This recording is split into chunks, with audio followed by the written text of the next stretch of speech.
और वह कुछ दिन पहले, शायद परसों की बात है, हाँ पिछले परसों की, यूट्यूब खुल नहीं रहा है, ना मोबाइल पर, ना लैपटॉप पर, ना कंप्यूटर पर। मतलब उस समय के लिए अगर किसी ने खोलने की कोशिश की तो उनका भी नहीं खुला। इसका मतलब है कि उनका भी अभी तक वही समस्या चल रही है।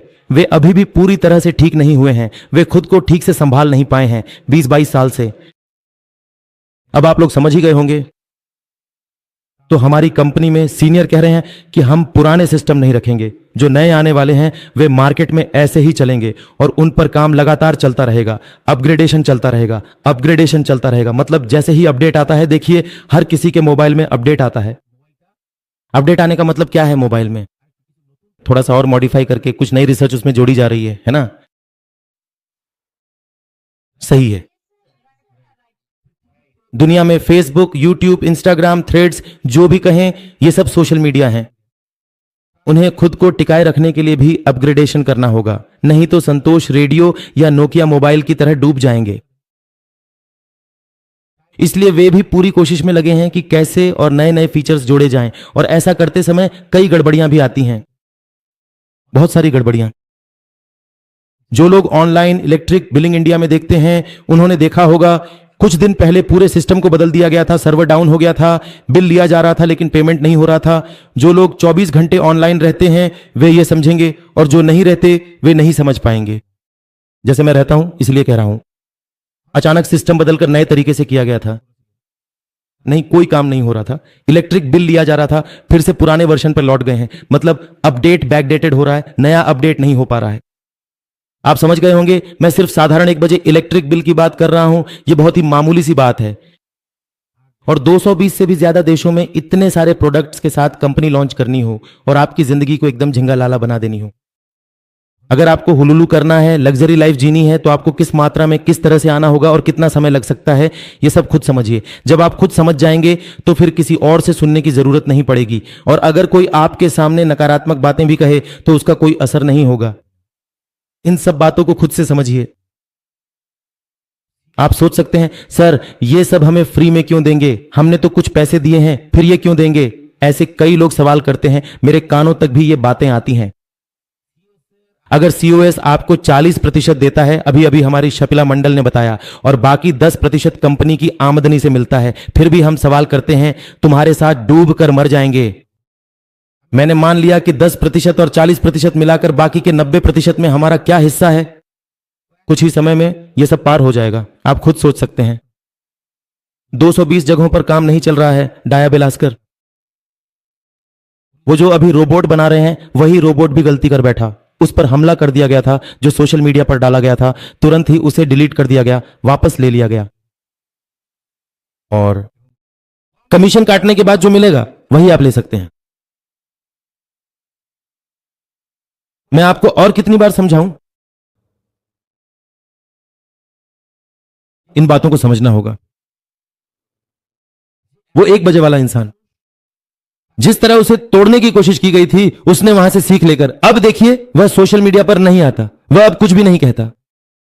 यही है असली सीईओ का मतलब। चरित्र ऐसा ही होना चाहिए, जो सोशल मीडिया पर कुछ भी ना बताए, ढोल नगाड़ा ना बजाना। जो लोग जिम्मेदारी में थे उन्होंने ही ढोल बजाया था, और सबको उनसे सहमत होना पड़ा, क्योंकि उनके हाथ से बहुत सारे डॉलर उनके हाथ में कन्वर्ट हुए थे, ट्रांसफर हुए थे।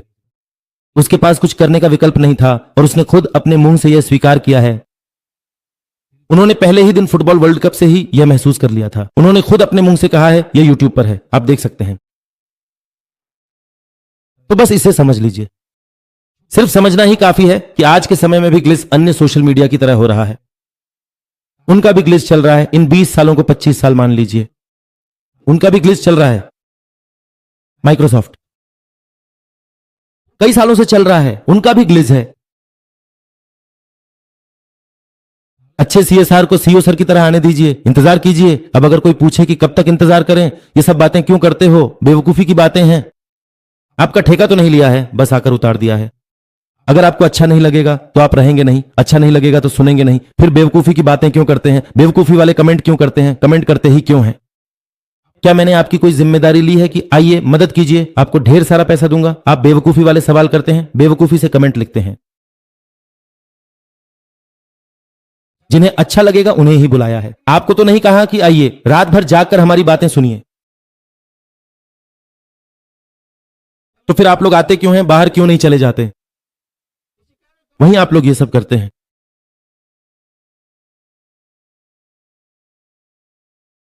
तो हर कोई पॉजिटिव है, जो हमारे साथ हैं पॉजिटिव रहें। सीओ सर सही समय पर आकर बाजी पलट देंगे, विजय दिलाएंगे। इंतजार कीजिए। अगर वे चाहें तो सब कुछ पूरी तरह बदल सकते हैं, पूरा सिस्टम बदल सकते हैं। अगर वे चाहें तो किसी भी विकृति को आने नहीं देंगे। सीईओ यह सब कर सकते हैं। अगर वे चाहें तो इस ट्रेनिंग की व्यवस्था भी ना करें, सीईओ के पास वह ताकत है। वे डिपार्टमेंट हैं। वे जो भी करेंगे वही सही है और हम उसे ही मानेंगे, क्योंकि वे एक सच्चे व्यक्ति हैं। उनमें कोई छल कपट नहीं है। उन्होंने कभी अन्याय नहीं किया। किसी ने उनके साथ अन्याय किया है, कंपनी से उन्हें बर्बाद करने की कोशिश की गई है। अगर आप यह समझ सकते हैं तो चुपचाप रहिए और जो भी कमा रहे हैं वही करते रहिए। और जिन्होंने दूसरों के सिर पर घर देखा है उन्हें तो भुगतना ही पड़ेगा। कंपनी में असल में वे लोग नहीं भुगतते, इसलिए वे नकारात्मक सोचते हैं और भुगतते रहते हैं। भुगतते रहेंगे जब तक सोलाना पूरा नहीं हो जाता। यह काम हमने 20-25 साल पहले से ही शुरू कर दिया था। समझिए, अगर आप ये बातें नहीं समझते हैं तो अब आप कंपनी के फाउंडिंग मेंबर को कब समझेंगे और दूसरों को क्या समझाएंगे कि मेरा पैसा आ रहा है, देखो मैं लग्जरी लाइफ जी रहा हूं, गलत कर रहा हूं। बस यहीं से सब खत्म हो जाएगा। वे तो बहुत चालाक हैं। क्यों करेंगे? आपका जन्म इस दुनिया में गलत काम करने के लिए नहीं हुआ है। आपका जन्म अच्छे काम करने के लिए हुआ है। इन्हें कीजिए। सिर्फ इतना ही जिएंगे कि जब तक मैं जिंदा हूं, हे भगवान मैं अच्छे से जी सकूं। ऐसा हो कि जब मैं मर जाऊं तो दुनिया के लोग मुझे याद रखें। ऐसा कुछ करके मरेंगे। ऐसे लोग बातें करते हैं, आज आप दाल चावल खा रहे हैं लेकिन कल जो चावल खाएंगे वह भी शायद नसीब ना हो। क्या आप सोने से चावल खा सकते हैं? ऐसा समय आ रहा है, क्या आप सोने से चावल खा पाएंगे? कोई मुझे इसका जवाब तो दे। नहीं खा पाएंगे ना? तो इसका मतलब है कि जो दाल चावल आप खा रहे हैं वही खाइए। जब मुश्किल समय आएगा तब कौन मदद करेगा? रुकिए, इंतजार कीजिए। मैं आप सबसे बस इतना ही कह रहा हूं। आपसे अनुरोध है कि जो यहां हैं वे सकारात्मक रहें और जो नकारात्मक हैं वे यहां से चले जाएं। आप समझ ही रहे हैं कि YouTube और Facebook पर अभी भी विज्ञापन चलते हैं। जो लोग मार्केट से कुछ ही सेकंड में करोड़ों डॉलर कमा रहे हैं। 1 बजे प्रोडक्ट, 1 बजे सीईओ। और हमारे पास कितने प्रोडक्ट हैं और क्या क्या 1 बजे है, और 200 से ऊपर 200 तक की खरीदारी में काम चल रहा है। अब आपको खुद ही बताना होगा, जब जियो भारत में आया था तब वेस्ट बंगाल और अन्य राज्यों में एक एक करके ऑफिस थे। शुरुआत में हमारे यानी पूरे भारत के सभी राज्यों में ऑफिस नहीं थे और सब कुछ फ्री कर दिया था। फ्री, अब आप समझ ही गए होंगे कि सब कुछ फ्री कर दिया था। फ्री करने के बाद 1 साल में ही सबके सिम एयरटेल और वोडाफोन से जियो में बदल गए। 1 साल तक डेटा फ्री, अनलिमिटेड डेटा दिया गया। देखिए, अब बीच में तो यही हुआ, जब अनलिमिटेड डेटा दिया गया धीरे धीरे उसे 6 महीने किया गया, फिर 3 महीने, फिर 1 महीना, उसके बाद 30 रुपए, 20 रुपए, 40 रुपए, अब 200, 249 या 349 रुपए का रिचार्ज करना पड़ता है 28 दिनों के लिए। इसे बिजनेस की रणनीति कहा जाता है। फ्री। मुझे क्या मिलेगा? अगर आप किसी को जाकर कहेंगे कि फ्री है, हमारी कंपनी में आओ, शानदार कंपनी है, 220 बार काट चुकी है, क्या फ्री कहने से फ्री हो जाएगा? आपसे और भी पूछा जाएगा कि मुझे क्या मिलेगा, मुझे क्या फायदा होगा। आप ये सब क्यों सुनेंगे? आप शिकार क्यों बनेंगे? आप क्यों मानने जाएंगे? बार बार कहा गया है कि आप मानने मत जाइए, शिकारी बनिए। क्यों? क्या हमारे अंदर लालच है? इतने सारे ईडीएफ खाली पड़े हैं संजीव सर, मैं तो अभी तक किसी को दे नहीं पाया, और इसका मतलब है कि मुझे कमीशन नहीं मिलेगा। कमीशन से क्यों? शायद दिमाग से कमीशन को डिलीट कर दें। आपका समय तब आएगा जब कंपनी लॉन्च करेगी, तब तक इंतजार करें जिन्होंने लोगों के सिर पर घर बना दिए हैं। ठीक है? तो इसी वजह से ईमानदारी ऐसी दिखती है। संपूर्ण नहीं है लेकिन सुसंगत जीवन जीना, किताबों में लिखा है कि मूल्यों के साथ जीना मतलब अपनी भावनाओं की अनदेखी करना, जबकि भावनाएं महत्वपूर्ण संदेशवाहक होती हैं। वे यह प्रकट करती हैं कि आप किसकी परवाह करते हैं। भावनाएं महत्वपूर्ण संदेशवाहक हैं। वे यह दिखाती हैं कि आप किस चीज की परवाह करते हैं। वे आपको कुछ बातें बताती हैं, लेकिन वे हमेशा भरोसेमंद मार्गदर्शक नहीं होती। वे आपको बता देती हैं कि कहां गर्मी महसूस हो रही है, लेकिन वे हमेशा भरोसेमंद मार्गदर्शक नहीं होते। भावनाएं आगंतुक हैं, शासक नहीं। वे आगंतुक हैं, शासक नहीं। मूल्य ही वह नींव है जिस पर आप खड़े होते हैं। वे गुजर जाती हैं। मूल्य ही वह नींव है जो बदलती नहीं, जिस पर आप खड़े रहते हैं जब आपका मूड बदलता है। मूल्य ही वह नींव है जिस पर आप खड़े रहते हैं जब आपका मूड बदलता है। और यहां है सबसे सुंदर हिस्सा, जितना अधिक आप जीते हैं उतना ही अधिक आपके जीवन में संघर्ष बढ़ता है। और यहां सुंदर हिस्सा यह है कि जितना अधिक आप मूल्यों के साथ जीते हैं, आपका जीवन उतना ही अधिक स्थिर होगा। जितना अधिक आप मूल्यों के साथ जीते हैं, आपका जीवन उतना ही अधिक स्थिर होगा। नर्ड, बोरिंग, स्थिर, उबाऊ नहीं, स्थिर होगा। तुम जानते हो, जब दबाव आता है तो आप क्या करेंगे आप जानते हैं। जब चीजें गलत हो जाती हैं तब आप लोगों के साथ कैसा व्यवहार करेंगे आप जानते हैं। जब हालात खराब हो जाएं तो आप लोगों के साथ कैसा व्यवहार करेंगे आप जानते हैं।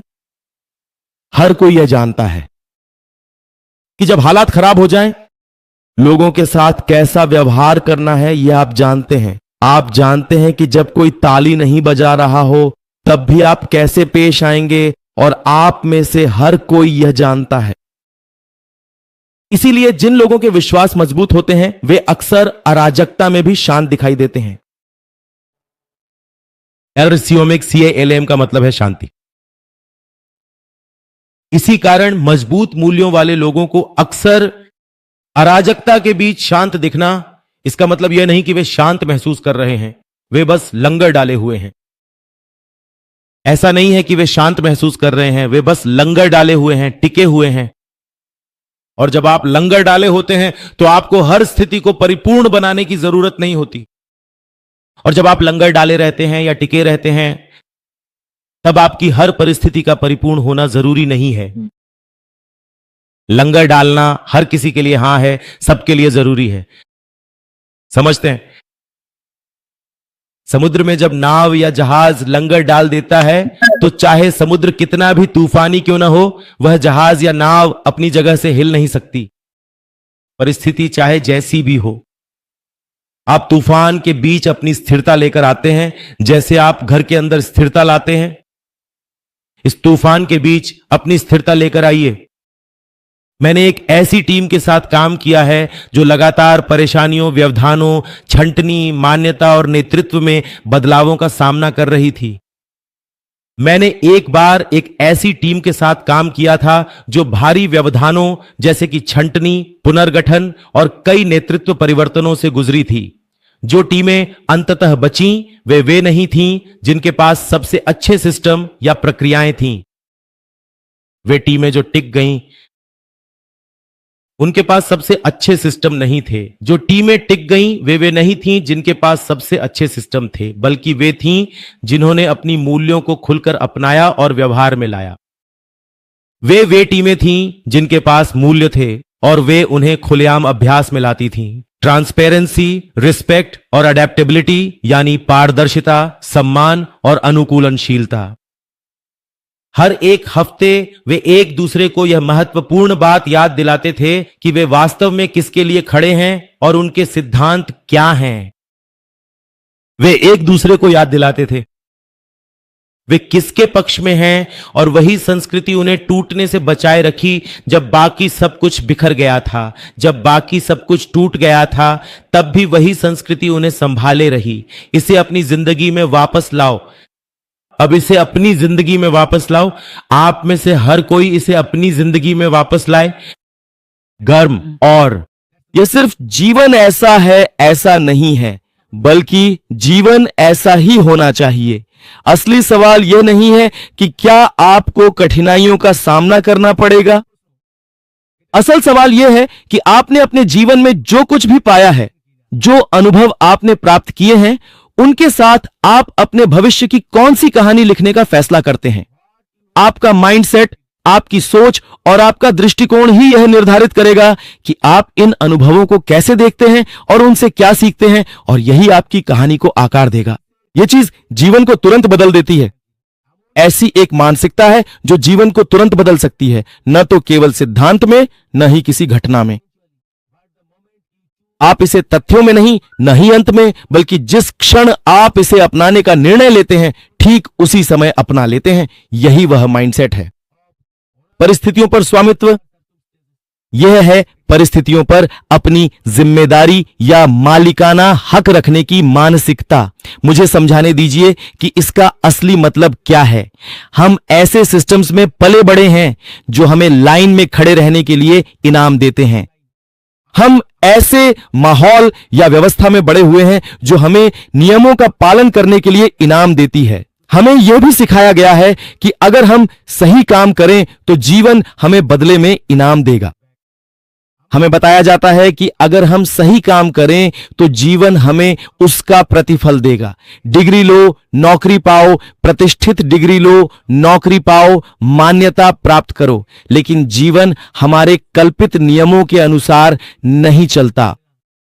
और जब चीजें गलत हो जाती हैं तो मेरी पहली प्रवृत्ति होती है बाहर की ओर उंगली उठाना, और जब हालात खराब होते हैं तो हमारी पहली प्रवृत्ति होती है दूसरों को दोष देना। यह मेरे बॉस की वजह से है, यह अर्थव्यवस्था की वजह से है, यह मेरी परवरिश है, यह बदकिस्मती है, यह मेरे बॉस की वजह से है, यह अर्थव्यवस्था है, यह मेरा बड़ा होना है, वह है, यह दुर्भाग्य है, और लोग दूसरों को दोष देते हैं। देखिए, ये चीजें मायने रखती हैं। आपका माहौल आपको प्रभावित करता है, लेकिन यह आपको परिभाषित नहीं करता। आपका वातावरण आपको प्रभावित करता है, लेकिन यह आपको परिभाषित नहीं करता। जो लोग संतुष्ट हैं और जो लोग निराश हैं, उनके बीच का अंतर यह नहीं है कि उन्होंने क्या क्या सहा है, बल्कि अंतर यह है कि वे अपने साथ जो कुछ भी हुआ है उसके साथ क्या करते हैं।